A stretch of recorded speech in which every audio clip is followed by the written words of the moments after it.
Smart Bourse vous est présenté par Tikeo Capital.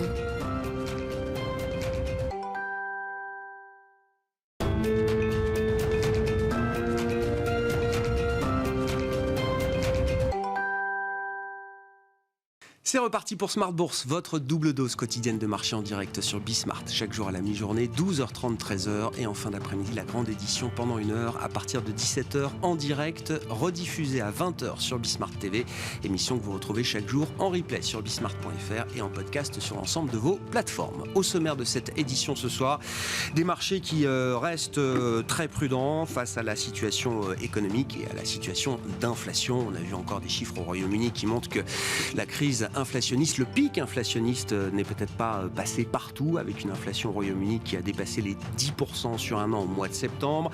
On a vu dans le même temps la révision, très légère baisse de l'inflation globale en zone euro pour le mois de septembre. On passe de 10 à 9,9%. Autant vous dire que ça ne change strictement rien à la toile de fond inflationniste pour la zone euro, avec une inflation sous-jacente qui reste proche des 5% sur un an en zone euro pour le mois de septembre. Et tout ça pousse encore les rendements à la hausse. On voit des taux à plus de 4% désormais sur le 10 ans américain qui semble s'installer peut-être de manière durable dans cette zone des 4%, voire plus, puisque les marchés anticipent désormais un taux terminal de la Réserve fédérale américaine proche de 5% à horizon du premier trimestre 2023. Voilà pour la situation globale des marchés, avec quand même des publications d'entreprises qui viennent nourrir les investisseurs. On a pu suivre les résultats d'ASML ce matin en Europe, la publication de Nestlé également. On a eu également hier soir les résultats de Netflix, qui sera une des stars du jour sur le marché américain. Netflix, après 2 trimestres de perte d'abonnés, réussit à reconquérir des abonnés sur le trimestre écoulé. 2,4 millions de nouveaux abonnés chez Netflix. Ça suffit à faire repartir le titre qui a divisé par 2 depuis le début de l'année. Ne l'oublions pas. Et puis on suivra Tesla ce soir après la clôture des marchés américains. Notons également du côté des devises, sous forme anecdotique, mais pas tant que ça, le yuan offshore a marqué un plus bas historique contre dollar. On est en plein congrès du Parti communiste chinois. La faiblesse du yuan reflète évidemment la difficulté conjoncturelle de la Chine, qui confirme encore sa politique zéro Covid. Et puis face à cela, la force continue du dollar, y compris face à une monnaie contrôlée comme le yuan chinois. Donc le yuan offshore est tombé à plus de 7,27 contre dollar aujourd'hui. Voilà pour les éléments de marché dont nous allons discuter dans un instant avec nos invités. Puis dans le dernier quart d'heure, nous ferons un point sur l'immobilier et spécifiquement les foncières cotées. Évidemment, sur des marchés liquides comme les marchés actions, la punition est déjà très significative, puisque le secteur des foncières cotées en Europe accuse une baisse de 35 à 40% depuis le 1er janvier. Nous en parlerons avec un spécialiste du secteur et gérant chez Sofidy, Laurent Saint-Aubin, qui sera avec nous au plateau à partir de 17h45.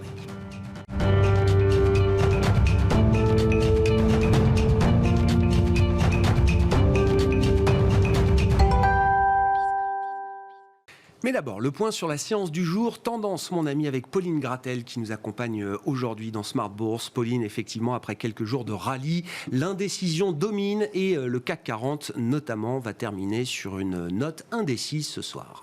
Oui, la Bourse de Paris a tenté un rebond ce matin malgré la publication des chiffres de l'inflation en zone euro et au Royaume-Uni, mais reste très partagée entre les résultats des entreprises encourageants et la pression inflationniste toujours vive en Europe. Les investisseurs attendent aussi ce soir la publication du livre beige de la Fed, qui sert de base de travail au comité de politique monétaire. On a eu quelques nouveaux chiffres d'inflation, avec tout d'abord la révision de la première estimation d'inflation pour la zone euro au mois de septembre, qui finalement n'est pas une inflation à 2 chiffres quand on regarde l'inflation globale. Exactement, les chiffres de l'inflation en zone euro ont été publiés ce matin par Eurostat.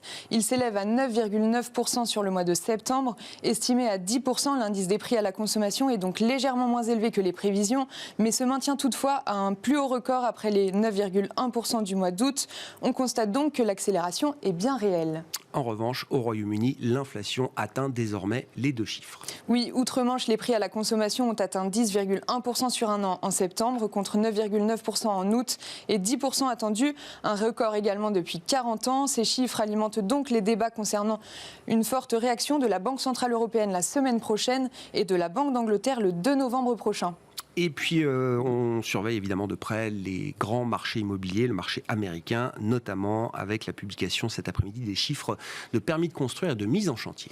Tout à fait. Aux États-Unis, les mises en chantier de logements ont reculé de 8,1% à 1,44 million. C'est en dessous des attentes et les permis de construire, eux, se sont établis à 1,56 million. Et puis, je le disais en introduction, les publications de résultats microéconomiques nourrissent également les investisseurs avec quelquefois des publications meilleures qu'espérées, Pauline. Oui, du côté des États-Unis, Netflix progresse après l'annonce hier d'un bénéfice et d'un chiffre d'affaires trimestriel au-dessus des prévisions, ainsi qu'une progression 2 fois plus forte qu'attendue du nombre de ses abonnés. On attend aussi la publication des comptes trimestriels de Tesla après la clôture de Wall Street. Et puis on notera également une séance extraordinaire pour un titre devenu très spéculatif désormais. Oui, Orpea est aujourd'hui en très forte hausse à la bourse parisienne avec une envolée de plus de 40% pendant la séance. Selon Bloomberg, ce rebond est dû en partie à des rachats de positions vendeuses.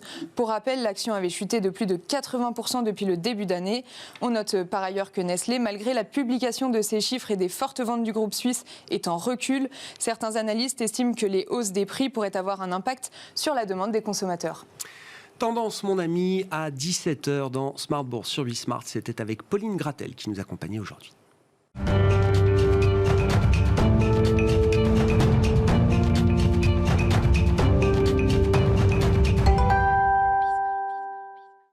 Trois invités avec nous chaque soir pour décrypter les mouvements de la planète marché. Nicolas Gottsman est avec nous ce soir, responsable de la stratégie macroéconomique à la financière de la Cité. Bonsoir Nicolas. Bonsoir. Merci d'être là. Merci à Xavier de Buren de nous accompagner également ce soir. Bonsoir Xavier. Bonsoir Grégoire. Vous êtes directeur adjoint de la gestion d'Inocap Gestion. Et Nicolas Forest avec nous en plateau également. Bonsoir Nicolas. Bonsoir. Ravi de vous retrouver. Vous êtes responsable de la gestion obligataire de Candriam. Le sujet, l'un des sujets du moment, c'est la question de la liquidité sur certains marchés clés. Je me tourne vers vous, Nicolas Forest. On parle des marchés de taux, on parle des marchés monétaires. On a tous en tête, évidemment, la crise britannique qui a été spectaculaire dans sa violence, dans son ampleur. Tous les policymakers ont les yeux rivés aujourd'hui sur cette question de la liquidité de ces marchés fondamentaux. Quel état des lieux est-ce qu'on peut dresser et comment vous évaluez l'ampleur du problème ? L'état des lieux est mitigé pour répondre à votre question, parce que c'est vrai que la liquidité, elle est très faible. Il y a des indicateurs un peu de long terme qui comparent la liquidité à une situation qu'on aurait vue en 2008, par exemple. Donc ça dépend un petit peu des marchés, mais c'est vrai qu'il y a deux aspects qu'il faut distinguer, celle de la volatilité et de la liquidité. Sur le marché obligataire que l'on suit, eh bien, on a une volatilité qu'on n'a pas atteinte depuis des années. On a des volatilités qui sont plus élevées que les marchés actions. Et donc ça rend la liquidité très compliqué. Donc quand on voit sur, par exemple, le marché du crédit, quand on veut acheter, c'est très dur d'acheter. Quand on veut vendre, c'est très dur de vendre, puisque c'est one-way direction. Donc c'est très délicat. Et c'est un élément, en effet, que les banques centrales et aussi la Banque centrale des banques centrales commencent un peu à regarder avec attention, parce que naturellement, on peut monter les taux très fort, très vite, mais à un moment donné, il y a des impacts. Et donc on commence maintenant à regarder un peu les impacts de ces hausses de taux très fortes. C'est vrai que la liquidité est un facteur qu'il faut monitorer, mais bon, nous, on le monitore avec beaucoup de vigilance. Il n'y a pas d'affolement, mais c'est vrai que ça s'est détérioré. Et le point aussi, c'est que la Banque centrale américaine, elle est en pleine implémentation de son quantitative tightening, sa réduction du bilan, elle est à fond sur la pédale. Et c'est vrai que cette réduction de liquidité dans le système, qui doit être aussi décidée par la Banque centrale d'Angleterre, ne favorise pas la liquidité dans les marchés en général et dans les marchés obligataires en particulier. Quel est le lien qu'on fait entre cette question, cet assèchement de la liquidité sur certains segments de marché qu'on peut constater aujourd'hui et le risque pour la stabilité financière ? Comment on en vient justement à un risque de crise financière, pour dire les choses simplement, Nicolas? Alors pour l'instant, on n'a pas de crise financière. C'est d'ailleurs la bonne nouvelle. C'est qu'on a un resserrement de la Banque centrale américaine, pour prendre la pionnière dans ce resserrement qui est massif, qui n'est jamais vu. On a une hausse de taux qui est super puissante. Et pour l'instant, ils arrivent à essayer de faire ralentir l'inflation sans créer de crise financière. Ça, c'est l'objectif. Ça a l'air de fonctionner. Est-ce que ça peut déraper? Oui, à tout moment. Mais ils essayent justement de superviser cela. Et le cas du Royaume-Uni est un exemple pour montrer que les choses sont quand même fragiles. Et qu'est-ce qui peut faire déraper?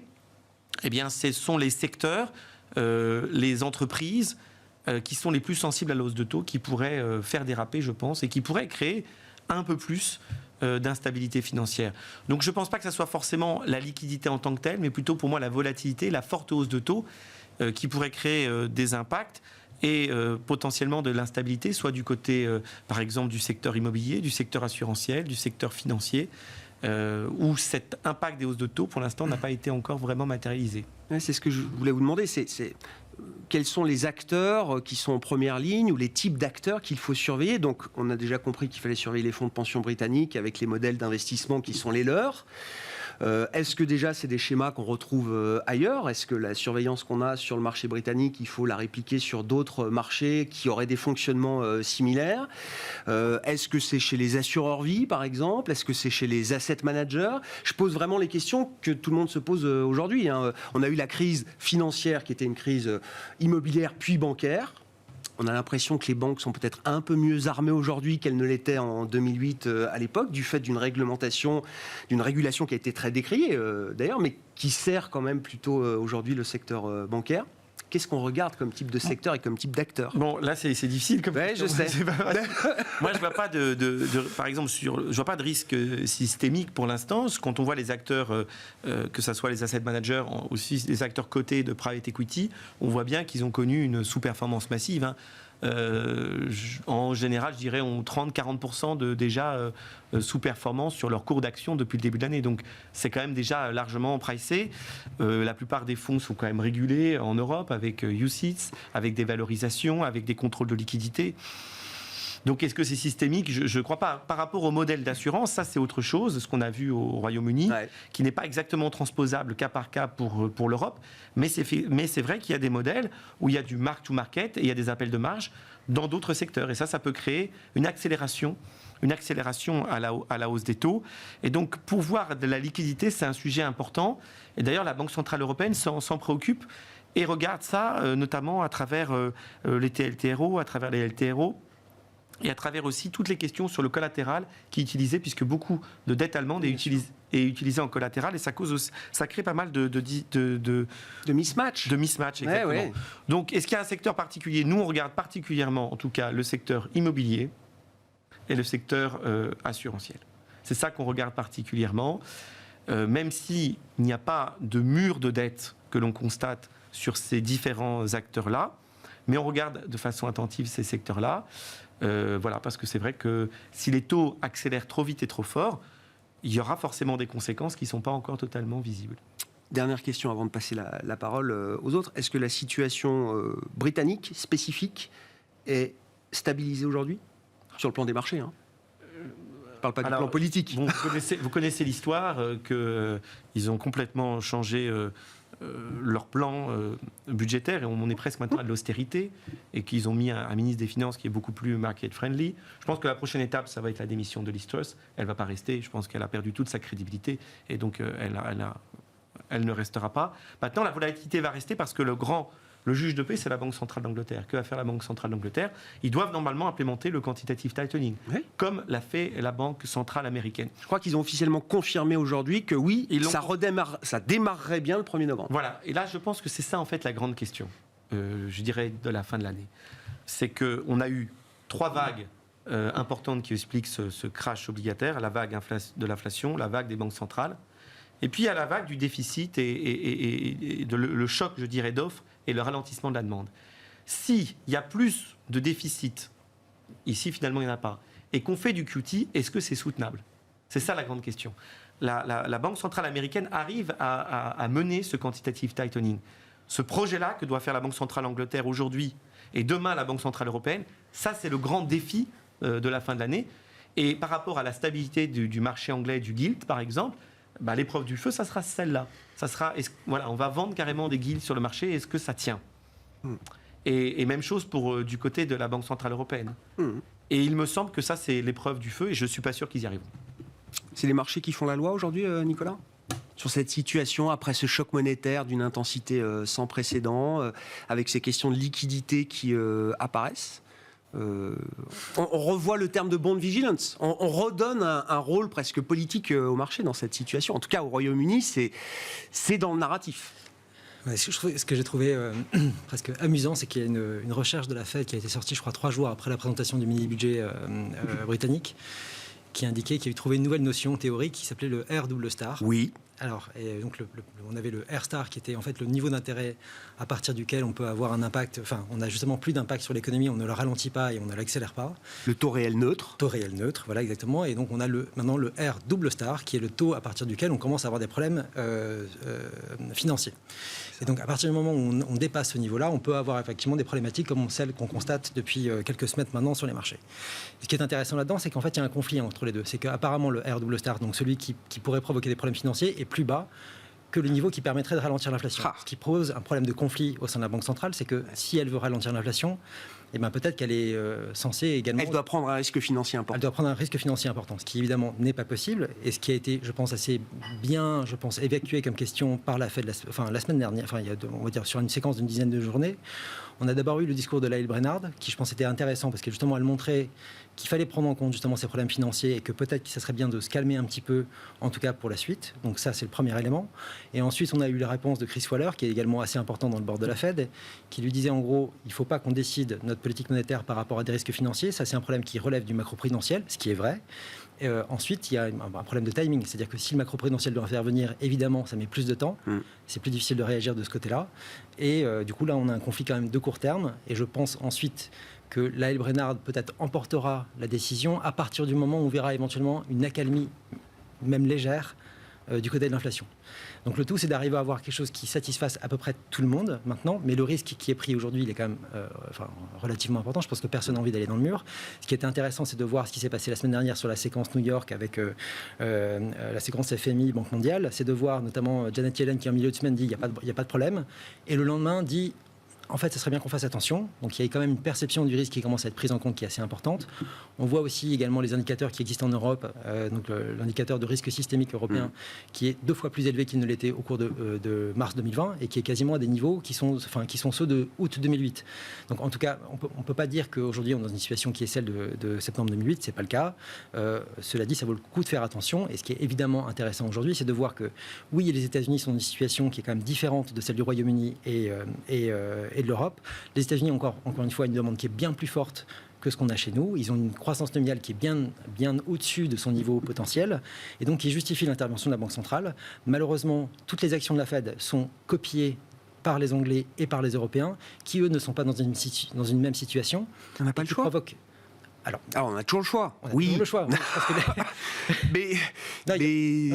On est quand même très contraints, visiblement, par rapport à... Ils se contraignent eux-mêmes. Enfin, ils prennent... Non, mais continuez sur la Fed, alors. Oui. Voilà, et encore une fois, donc, la situation est différente. Et nous, ce qu'on est en train de faire là maintenant, alors que l'Europe et les États-Unis ont des problèmes, on va dire, structurels qui sont quand même d'une importance vraiment fondamentale, notamment au niveau énergétique, qui nécessitent un niveau d'investissement qui est colossal de la part des États, et du coup, a besoin de sa banque centrale pour pouvoir réagir. Mais on a au même moment une banque centrale qui dit, en fait, nous, on a envie de faire du QT, donc on va vendre les obligations qu'on a en magasin, en gros, et donc mettre une pression à la hausse sur les taux, qui évidemment contraint complètement les États, fait poser un risque de financier, plus un risque de récession sur la suite. Et donc il y a, je pense, vraiment une ambivalence entre, si on veut parler même assez fort, l'intérêt de l'Europe au sens large avec le Royaume-Uni, avec le travail des banques centrales qui est réalisé actuellement. Si la balance des risques évolue pour la Réserve fédérale américaine, avec la prise en compte graduelle d'un risque pour la stabilité financière, les taux continuent de progresser pour autant, Nicolas. Et le taux terminal est désormais quasiment à 5% dans les attentes de marché pour mars 2023. Et c'est la très grande différence entre ce qui est en train de se passer aux États-Unis et en Europe. C'est qu'aux États-Unis, en fait, on constate semaine après semaine que finalement l'économie est toujours plus forte qu'on ne le croyait. Alors que, ça n'arrête pas. Ça n'arrête pas. Il y a seulement quelques signes de ralentissement qui arrivent. Mais on voit, encore une fois, on a eu la révision en septembre du niveau de PIB qui était quand même... on était largement au-dessus de ce qui était attendu. C'est-à-dire le dépassement de la croissance du PIB nominal en tendance, il n'a pas eu lieu au troisième trimestre 2021, il a eu lieu au deuxième trimestre 2021, ce qui explique d'ailleurs le décalage qu'il y a pu avoir au sein de la Fed. Les emplois également sont souvent révisés à la hausse. On voit un peu plus clair dans l'histoire passée, avec les vrais chiffres définitifs qui ont été publiés. C'est ça, avec les chiffres, d'ailleurs sur le retard de la Fed, on voit avec les chiffres de l'emploi et les chiffres du PIB, effectivement qu'ils auraient pu réagir un trimestre plus tôt, mais ils ne le savaient pas à ce moment-là, donc on peut les accuser autant qu'on veut, c'est aussi des chiffres qu'ils avaient à ce moment-là. Et donc l'économie américaine est de plus en plus forte que par rapport au niveau qu'on croyait, ce qui n'est pas du tout le cas en Europe et au Royaume-Uni. Et donc les situations, encore une fois, sont différentes et nécessiteraient une intervention différente de la part des banques centrales, mais un espèce d'esprit de corps qui est en train de se manifester, peut-être effectivement à cause de la monnaie. Je crois que ce n'est pas uniquement ça, il y a aussi des raisons politiques derrière. Oui, bien sûr. Mais ça veut dire quand même, du point de vue américain, si les taux continuent de monter, si le taux terminal est toujours vu un peu plus haut par les investisseurs, c'est entre guillemets pour de bonnes raisons. C'est parce que l'économie est encore très résiliente, résistante aujourd'hui. C'est pas parce que la Fed est dogmatique et que les investisseurs se disent la Fed de toute façon crachera tout et autant y aller tout de suite, quoi. Si on voit le fil de l'année, en gros, c'est la Fed monte ses taux et on voit qu'elle est légitime à le faire étant donné la puissance de l'économie américaine. Et au fur et à mesure des mois, on se rend compte que l'économie américaine est en fait encore plus forte que ce qu'on imaginait, et ce qui justifie et légitimise d'ailleurs des taux toujours plus hauts. Encore une fois, c'est très différent au Royaume-Uni et en France, enfin et en zone euro. Xavier, comment vous regardez ça? Alors, on a de la chance puisqu'il y a des publications d'entreprises qui permettent de nourrir aussi, je disais, les investisseurs avec une approche microéconomique qui vient peut-être affiner un petit peu les jugements globaux. Mais sur cet environnement global, qu'est-ce que ça appelle comme commentaire pour vous, Xavier, cette tension qui monte entre les États, les banques centrales, le marché, bien sûr? La première remarque, c'est que ces dernières années, finalement, les parties qui se sont beaucoup endettées sont les États et les banques centrales. Les entreprises, à la suite de la grande crise financière, pendant, on va dire, une dizaine d'années, elles ont fait un gros travail sur leur structure de coûts pour abaisser leurs points morts, pour être beaucoup plus efficaces. Et elles ont profité des conditions historiques de financement auprès de la Banque centrale pour pouvoir avoir des bilans extrêmement solides et extrêmement sains.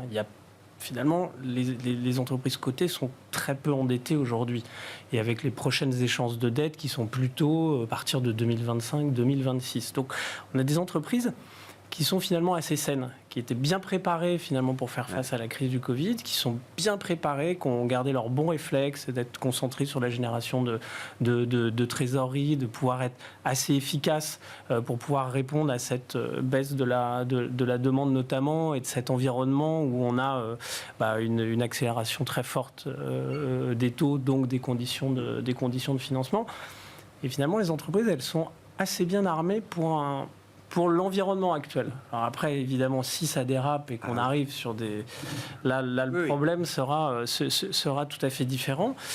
Et d'ailleurs, je pense que la succession de publications de résultats qu'on a eues depuis le début de l'année, là, on commence les publications du 3e trimestre, mais on avait des craintes au premier trimestre, au deuxième trimestre, en se disant, attention, avec la très forte inflation, les problématiques de supply chains, la très forte hausse des coûts des intrants, on va avoir des marges qui vont souffrir. On va avoir une demande qui va diminuer. Et ce qu'on constate, là on reviendra sur les publications du 3e trimestre qui ont commencé, mais on a constaté que finalement les entreprises, elles ont assez bien géré ces publications, assez bien géré ces contraintes. Et c'est vrai que là, depuis le début des publications, encore ça vient de commencer, ça va s'étaler jusqu'à la fin du mois de novembre, on constate deux choses finalement.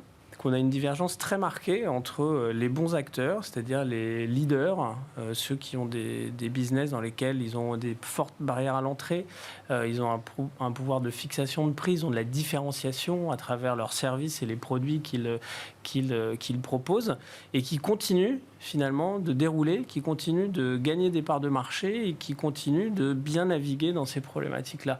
LVMH qui a sorti des chiffres qui étaient supérieurs aux attentes. On a même certaines publications de leaders mondiaux comme ASML aujourd'hui.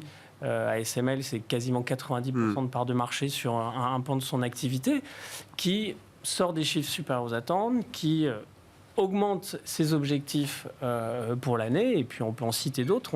On assiste à des relèvements d'objectifs. Ça veut donc dire que ces entreprises-là, elles sont en bonne forme, elles ont le bon positionnement et elles arrivent à passer entre les gouttes. Et donc ça valide l'idée pour ces boîtes-là qu'elles ont souffert sur le plan boursier, mais uniquement pour des questions de valorisation ou de repricing monétaire, pas du tout pour des questions de business model ou de rythme d'activité.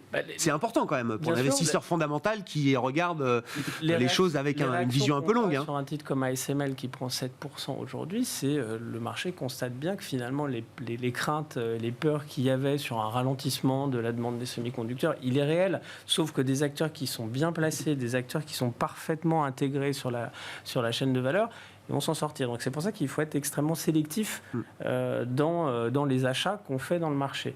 Et autre point intéressant, de l'autre côté de la divergence, c'est qu'on voit des acteurs peut-être qui sont moins bien placés sur la chaîne de valeur, qui ne sont pas forcément leaders, etc., qui font des profit warnings, c'est-à-dire qui émettent des avertissements, soit sur leur croissance, soit sur leur rentabilité. Ouais, il y a eu Vicat, il y a eu Kone, il y a eu Virbac ce matin, Philips bien sûr. Ouais. Et là, les sanctions sont sans appel, c'est moins 15%. Pour des titres qui ont déjà beaucoup décroché. C'est-à-dire que voilà, c'est des mauvaises nouvelles qui font encore baisser des titres qui étaient déjà très amochés. Ce qui est très intéressant, quand on regarde 3-4 jours après ces profit warnings et ces très fortes chutes de cours des sociétés, c'est qu'elles ont rattrapé et qu'elles sont pour certaines au-dessus du niveau, leur cours est au-dessus du niveau avant la publication. Ça veut dire quoi ? Ça veut dire qu'on a certainement atteint des niveaux de valorisation au plus bas et que finalement les cours anticipent déjà une très forte dégradation de l'activité. Très intéressant parce que c'est pas forcément des entreprises de très bonne qualité, mais on voit bien que c'est peut-être le dernier nettoyage qu'on doit avoir et que les investisseurs commencent. Alors bien sûr, ça se fait, on en a parlé, le niveau de liquidité du marché obligataire, il est réel aussi. On a une liquidité qui est quand même très faible dans le marché action. Mais ça prouve quand même que les investisseurs commencent à regarder les fondamentaux, à refaire l'exercice de dire, bon, voilà, on a des cours qui ont baissé de 50-60%, on a des cours qui sont revenus sur les niveaux de mars 2020, voire certains niveaux de valorisation qu'on avait atteints en 2008 lors de la grande crise financière, alors que l'environnement est tout à fait différent. Donc ça, moi, c'est un signal que je trouve positif. Plus constructif. Ouais, j'entends. Et certains investisseurs dont on fait partie, de se dire finalement, on a déjà fait une très très grande partie du chemin du resserrement monétaire aux États-Unis et de se dire, finalement, on n'est plus qu'à... Si on regarde les anticipations du marché, on arrête la hausse des taux aux États-Unis en février, alors de la séance de février. On est à moins de 70 séances de bourse de cette fin de... Donc, voilà. Et je comprends bien que... Il y a quasiment un an qui a été fait. Donc, voilà. En tout cas, d'un point de vue valorisation, ces signes-là sont quand même positifs. Nicolas, justement, là, sur cette histoire du taux terminal de la Fed, est-ce qu'on est dans l'ajustement final du point de vue du réglage monétaire de la Fed, autour de 5 pour le taux terminal ? Est-ce que ce serait acceptable pour tout le monde ou est-ce qu'il y a un risque encore de marche à la hausse ? Je rappelle l'inflation de septembre aux États-Unis, sans rentrer dans le détail, elle est à 6,6%, core CPI year on year, au plus haut du cycle. Alors, pour répondre à votre question et faire le lien avec ce qui a été dit, 5,25, je crois que c'est plus ou moins le top du cycle qu'on avait entamé lors de avant la grande crise financière, quand la Fed de Greenspan montait 25 points jusqu'à 5,25, me semble-t-il. Donc c'est un niveau quand même important, quoi. 5, c'est un niveau important. 5, c'est un niveau important. Aller au-delà de 5, donc 5, c'est déjà pas mal. D'accord. On est bien restrictif à 5. 5, on est bien restrictif, ça fait aucun doute, combiné au fait que l'inflation, qui est très élevée, alors attendez, je vais mettre des grands guillemets, parce que moi j'étais plutôt du camp de penser qu'il y avait beaucoup d'inflation, mais là je mets des guillemets, mais il y a des signaux de ralentissement de l'inflation américaine. Pourquoi ? Parce que le panier de l'inflation américaine est quand même très dépendant de l'immobilier et du secteur immobilier américain. Et donc au vu des ralentissements qu'on voit, si les loyers commencer à baisser, ça pourrait un peu stabiliser l'inflation. On peut le voir vite dans les chiffres, puisqu'ils regardent que le CPI. Ils regardent ce chiffre-là avant tout. Voilà, c'est le juge de paix. Par contre, Et on peut le voir vite, la baisse des loyers, que tout le monde constate avec les indicateurs privés de marché. C'est ce que tout le monde regarde. Et on commence un peu à avoir des signes. Mais c'est encore, je crois, trop tôt pour crier victoire. Et donc, avec 5% de taux Fed Fund anticipé, et si on a un peu de ralentissement, ça va. Maintenant, ce que je veux juste dire par rapport à ce que vous avez dit sur les marchés actions, tout le monde a envie d'acheter n'importe quoi et n'importe où. Parce que tout a dévalué. Un marché obligataire investment grade qui perd 15-20% year to date, c'est du jamais vu. Les bons d'État américains à 4%, ça donne envie d'acheter. Et d'ailleurs, déjà à 3, ça donnait envie à certains. Hein. Voilà, mais 4, d'ailleurs, on voit que les gens sont prêts à investir. Mais, par exemple, aux États-Unis, le 4 est vraiment un niveau clé. Ouais. Mais ça peut tout à fait... Et pourquoi il n'y a pas un enthousiasme généralisé alors ? Pourquoi il n'y a pas des contrariants qui sortent aujourd'hui du bois Pour les obligations américaines ou en général ? En général, mais pour vos marchés spécifiquement. Déjà pour les obligations américaines, structurellement il y a un énorme vendeur, c'est la Banque centrale américaine. Et après acheter des obligations américaines, si on doit les hedger, ça coûte très cher. Ouais. Donc ça crée quelques vents contraires. Et puis techniquement, si on casse les 4, on peut aller très vite à 4,5, 4,65. Et là, on aura la même discussion en disant, bon, allez, à 4,85. Fallait acheter à 3, fallait acheter à 4, fallait acheter à 4,5. Au début, c'est toujours psychologique. C'est-à-dire que quand on est à 3, on dit, oh là là, on va pas à 4. Et puis une fois qu'on est à 4, on dit, bon, oui. Donc, l'histoire de la valorisation en tant que telle n'est pas un argument pour passer à l'achat, parce qu'il y a beaucoup des choses qui sont pas chères et elles peuvent rester pas chères pendant longtemps. Et donc, pour nous, il faut vraiment avoir un peu un pivot de la Banque centrale qui dépendra, comme vous l'avez dit, de la stabilisation de l'inflation. Mais on l'a vu avec ce qui s'est passé au Royaume-Uni.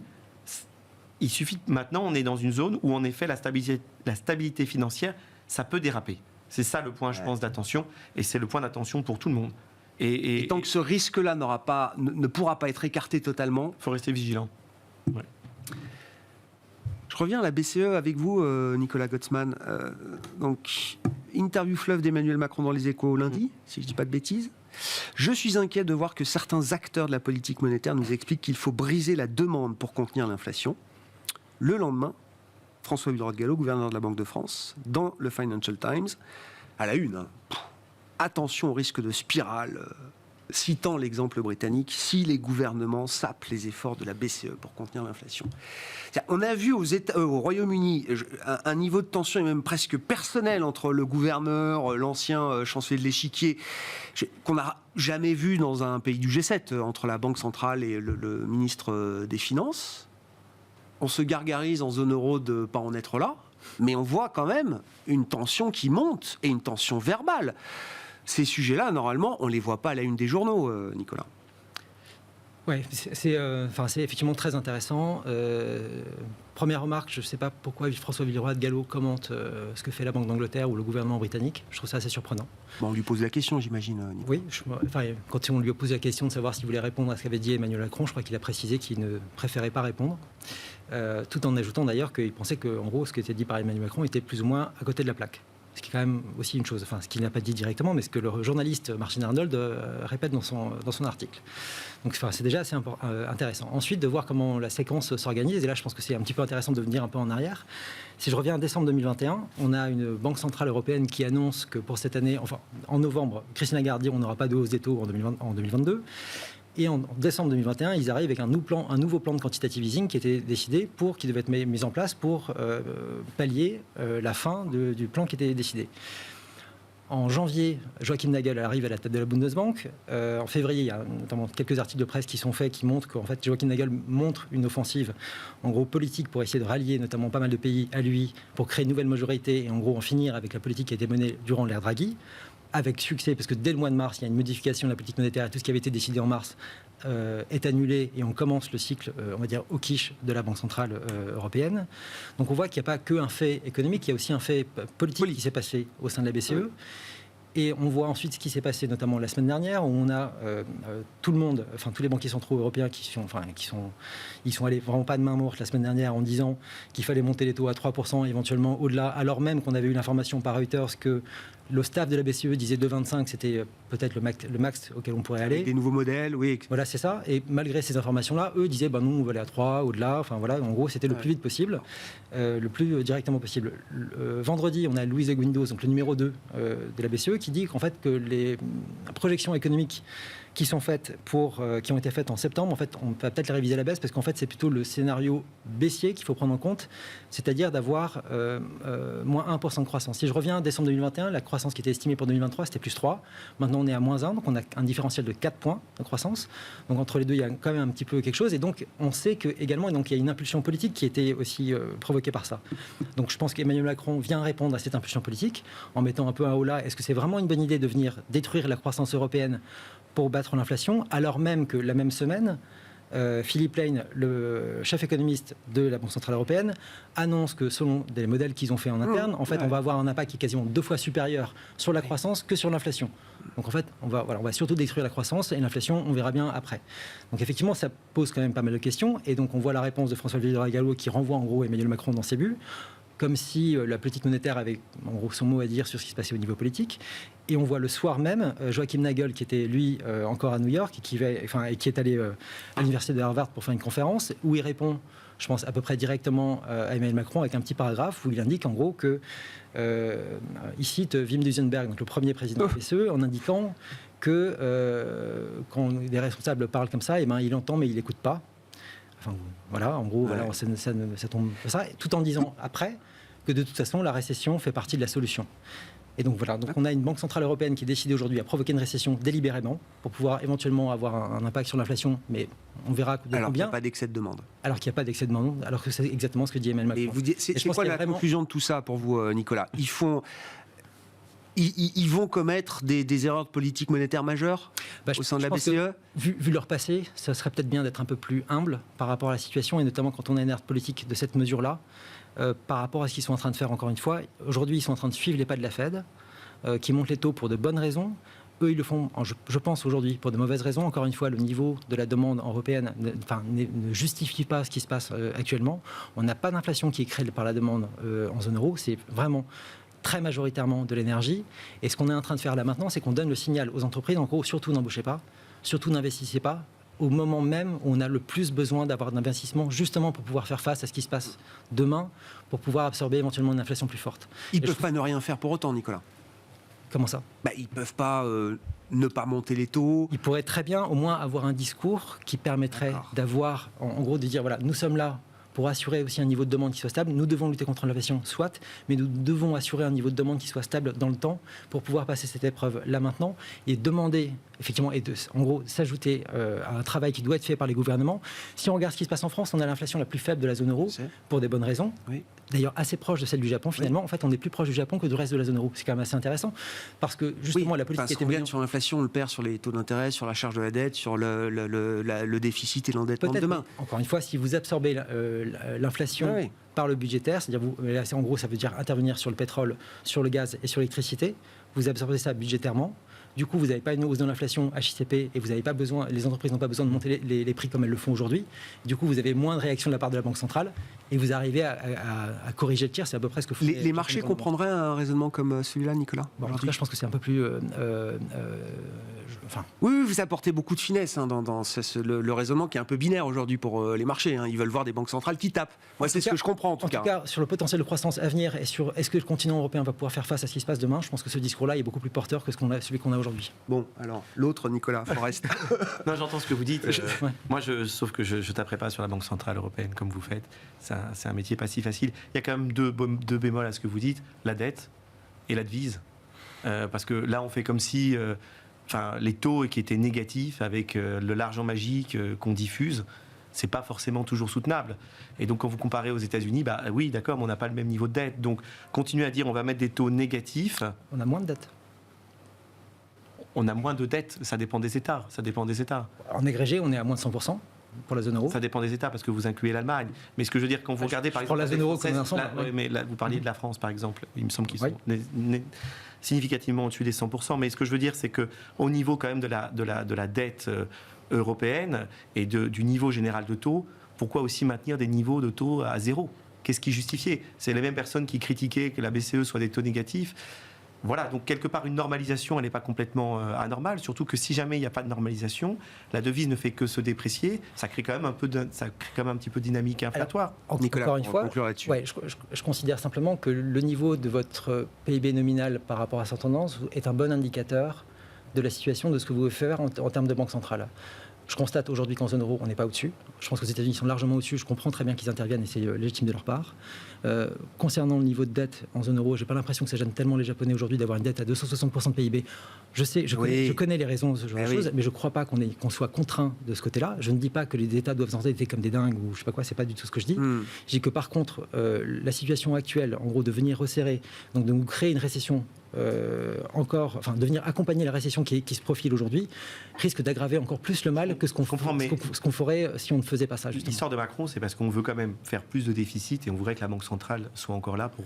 je ne sais pas, peut-être qu'il essaie simplement de défendre l'idée que ça ne serait peut-être pas forcément une bonne idée de provoquer une récession en zone euro aujourd'hui. Bien sûr. De toute façon, c'est à la fin de l'histoire. Je pense qu'on comptera les points de la gestion de cette situation. C'est très très difficile de savoir qui fait des bons choix et qui fait des erreurs peut-être à ce stade. En tout cas, l'exemple britannique nous montre qu'il faut être quand même prudent avant de s'engager sans trop réfléchir peut-être sur des stratégies budgétaires non orthodoxes. Je reviens avec vous, Xavier de Buren, sur les marchés actions. Vous le disiez tout à l'heure, il y a quelque chose de constructif et d'encourageant peut-être dans certaines publications d'entreprises et dans la manière dont le marché réagit.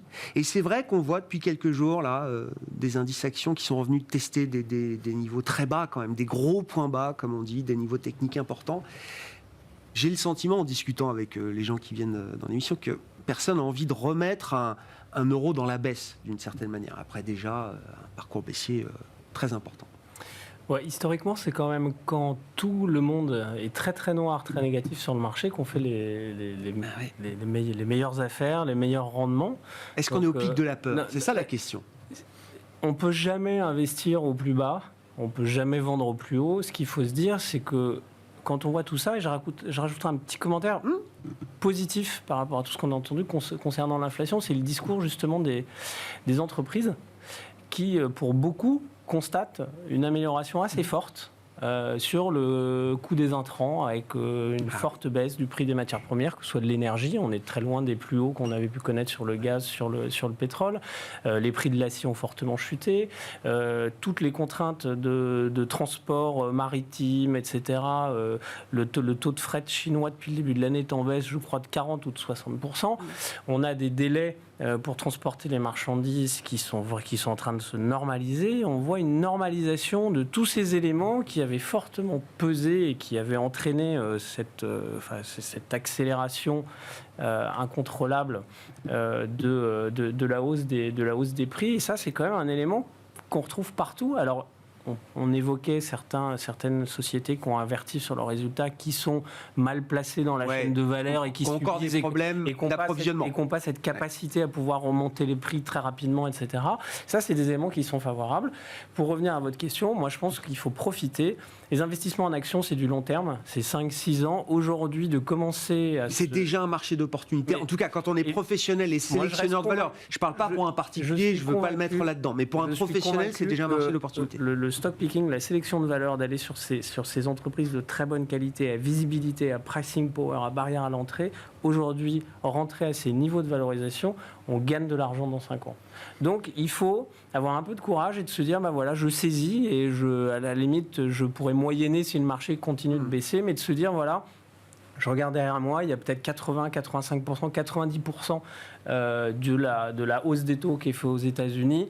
La moindre stabilisation et je dirais votre dérivée seconde qui s'infléchit positivement sera favorable pour le marché, sera une bonne occasion de voir les marchés repartir, d'autant que les publications confirment que les choses vont pas si mal du côté des boîtes. Il faut être sélectif, mais je crois qu'il faut saisir ces opportunités. Et c'est des entreprises, effectivement, parce que faut se mettre dans l'hypothèse où les taux directeurs des banques centrales vont rester structurellement plus élevés que ce qu'on a connu précédemment.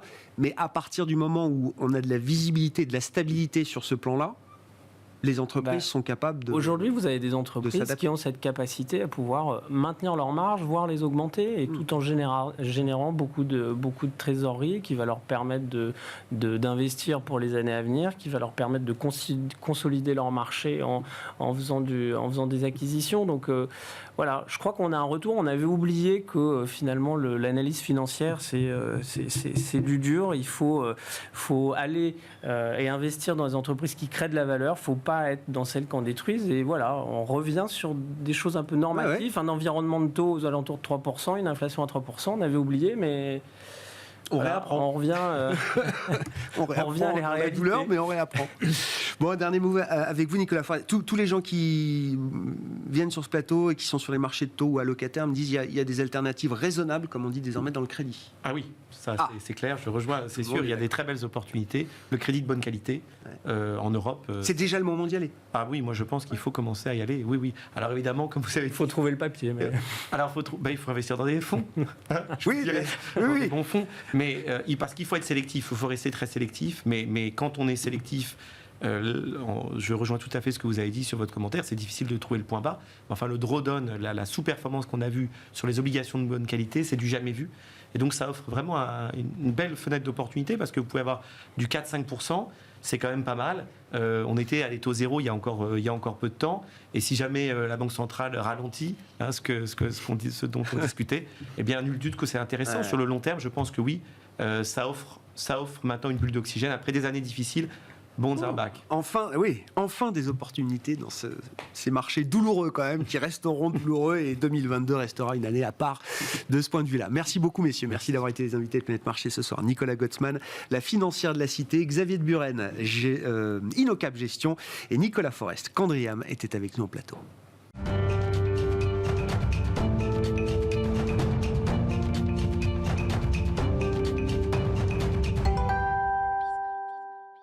Le dernier quart d'heure de Smart Bourse chaque soir, c'est le quart d'heure thématique. Le thème ce soir, c'est celui des foncières cotées. On parle d'immobilier et de foncières cotées en bourse avec l'un des spécialistes de la place parisienne, Laurent Saint-Aubin, qui est à mes côtés en plateau, gérant chez Sofidy. Bonsoir Laurent. Bonsoir Grégoire. Merci beaucoup d'être avec nous. On vous l'avait écrit il y a à peine quelques jours. Foncières cotées, 2 points, vers un point bas. Alors moi j'ai mis un point d'interrogation parce que je vous laisse peut-être affirmer qu'on est proche d'atteindre un point bas, mais ce qui m'intéresse c'est alors parcours boursier évidemment très très douloureux. On a perdu 35-40% sur 36% depuis le début de l'année. 36% depuis le début de l'année évidemment. Ça c'est la fonction des marchés cotés, des marchés liquides, d'aller très très vite de ce point de vue-là. Qu'est-ce qui vous fait dire que à partir d'aujourd'hui on peut commencer à réfléchir à l'idée d'un point bas peut-être pour ce secteur en bourse? D'abord, les valorisations. On est aujourd'hui avec une décote sur les valeurs d'actifs calculées par les experts de 35%, mais ce n'est pas ce qui m'intéresse le plus. Ce qui m'intéresse le plus, c'est ce que nous dit la bourse sur ce qu'elle voudrait voir valoir les actifs sous-jacents. Et aujourd'hui, on est sur un rendement des actifs tels qu'indiqué par le cours de bourse et pas par l'actif net réévalué, qui est de l'ordre de 5,5%. Donc on a un peu de marge, même si les taux continuent de progresser.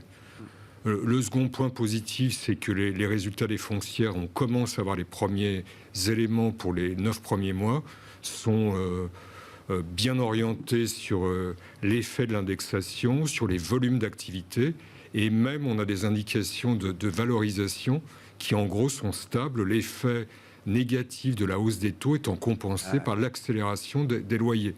Alors, vous avez raison de mettre quand même un point d'interrogation, puisqu'en fait, le sujet principal ne dépend pas des foncières, il dépend de l'environnement de taux. Et là, on est sur un jeu récession, politique budgétaire expansionniste, durcissement accéléré de la part des banques centrales, qui guide les anticipations de taux longs des investisseurs. Tant qu'on ne sera pas stabilisé sur ces anticipations, je n'affirmerai pas la main sur le bio qu'on est au point bas. Mais c'est un point clé d'ailleurs pour toutes les thématiques qui sont très boursières, qui sont dépendantes du niveau des taux d'intérêt. Une stabilisation, même à haut niveau, des taux ou directeurs des banques centrales ou des taux longs de marché, c'est suffisant pour permettre à un secteur comme le secteur des foncières cotées de redémarrer. Oui, parce que la bourse a toujours un coup d'avance. Les résultats des foncières qui sortent, là, qui sont bons, n'ont pas vraiment d'impact positif sur leur cours, puisque la bourse se projette sur l'après. Et l'après qui fait peur, c'est hausse des taux, donc hausse des coûts de financement et récession qui empêcherait les foncières d'appliquer l'indexation. Oui, mais il n'y a pas besoin que les taux rebaissent, c'est ce que je voulais dire, il n'y a pas besoin que les taux rebaissent à un moment pour que boursièrement le secteur puisse être revalorisé. Si on est en récession et que les banques centrales ne sont pas loin d'arriver à leur maximum de hausse des taux et on n'en est pas très loin, on se projettera sur la suite. Et la suite, ça sera que les taux longs recommenceront à se détendre. Qu'est-ce qu'on peut dire de l'endettement du secteur, puisque ça devient un sujet ? Enfin, pas forcément d'ailleurs pour les foncières, mais au global, tout le monde regarde un peu les niveaux de dette aujourd'hui accumulés. Aujourd'hui, en termes de valorisation, on est à peu près sur ce secteur au niveau de 2008. Par contre, les niveaux d'endettement sont beaucoup plus faibles. La dette en 2008 globale du secteur, elle était proche de 60%. Aujourd'hui, je crois qu'on est à 38%. Et par exemple, pour le fonds que je gère, dans lequel il y a beaucoup de valeurs de croissance, on est à 32% de taux d'endettement, avec beaucoup de maturité très longue. La moitié des foncières européennes n'ont pas d'échéance qui tombe avant 2024. Donc c'est pas le niveau instantané des taux n'a pas une influence, en tout cas jusqu'en 2024, sur les résultats. C'est moins d'endettement obligataire, ou est-ce que c'est la partie obligataire dans les sources de financement de ces foncières qui a été diminuée aujourd'hui, Laurent ? Alors, je pense que la partie obligataire a beaucoup augmenté depuis 2008 parce que les foncières ont profité de la conjoncture absolument exceptionnelle pour racheter des souches, pour sortir de financement hypothécaire et faire des émissions longues avec des taux tout à fait extraordinaires, puisque je crois que sur le coût moyen de la dette des foncières aujourd'hui, il doit être de l'ordre de 1,7%, essentiellement à taux fixe.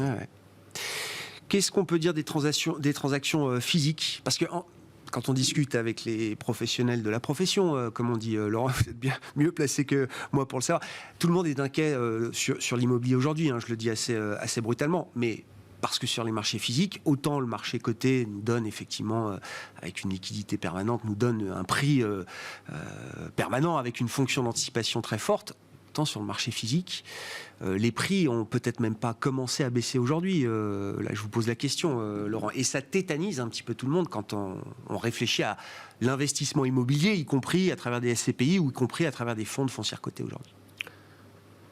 Alors, merci pour votre question. Il y a les transactions effectivement ralentissent. On communique beaucoup sur les portefeuilles d'immeubles à vendre qui sont retirés du marché. Mais cela étant, il y a toujours les transactions, il y a toujours les investisseurs peu ou pas endettés qui sont à l'achat. Les fonds immobiliers physiques en France, par exemple, les fonds souverains et des particuliers fortunés. Encore une fois, cette transaction réalisée par Unibail en Californie en juillet, plus grosse transaction de centre commercial depuis 2018, c'est faite avec un niveau de décote par rapport à la valorisation de 10%. Donc ça, c'est le côté positif. Le côté négatif, c'est que je pense qu'il y a un certain nombre d'investisseurs physiques qui ne veulent pas accepter de décote par rapport à ce qu'ils ont en tête. Et il va falloir qu'ils le fassent rapidement, effectivement.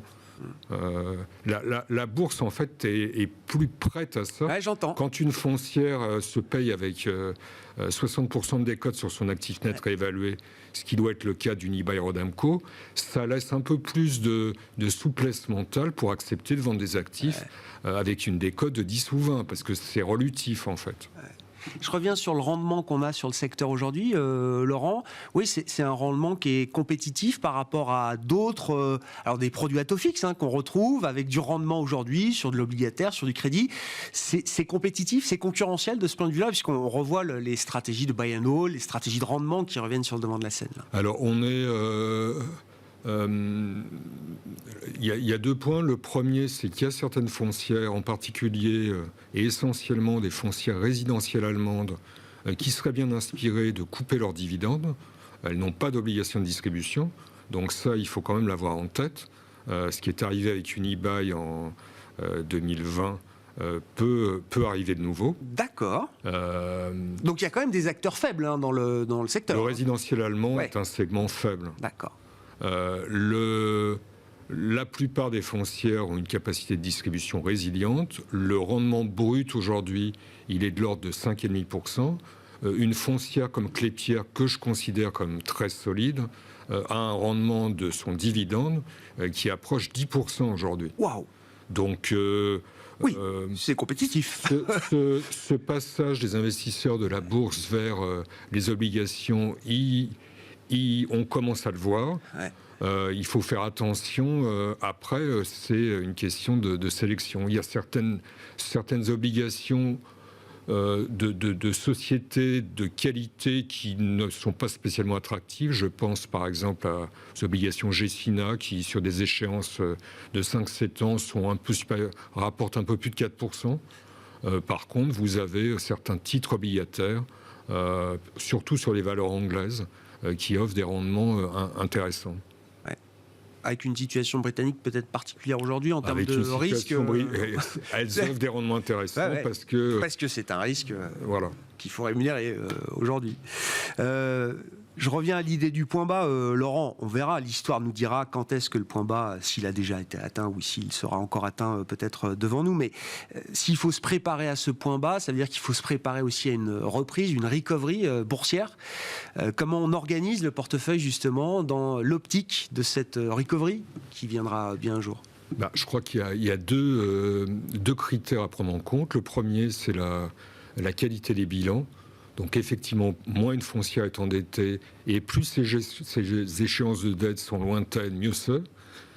Et la deuxième chose, c'est est-ce qu'elle a, même dans un environnement récessionniste, la capacité de maintenir ses loyers ou de les augmenter. Et donc celles qui ont cette capacité, ce sont celles qui ont des actifs rares. Donc bureaux prime dans les quartiers centraux des affaires, Gecina par exemple, centres commerciaux avec beaucoup de flux, en particulier du flux obligé, parce que c'est lié à une station de transport, donc c'est plutôt Unibail, plutôt Clépierre.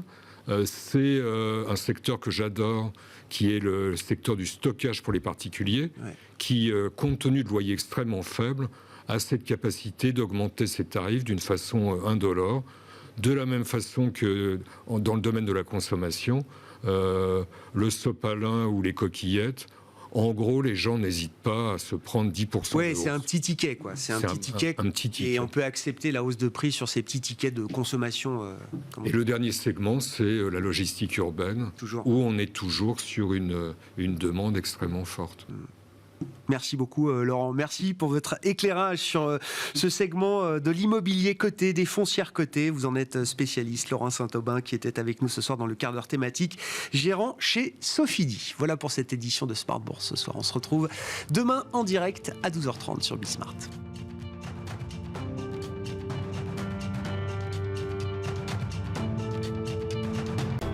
Smart Bourse vous a été présenté par Tikeo Capital.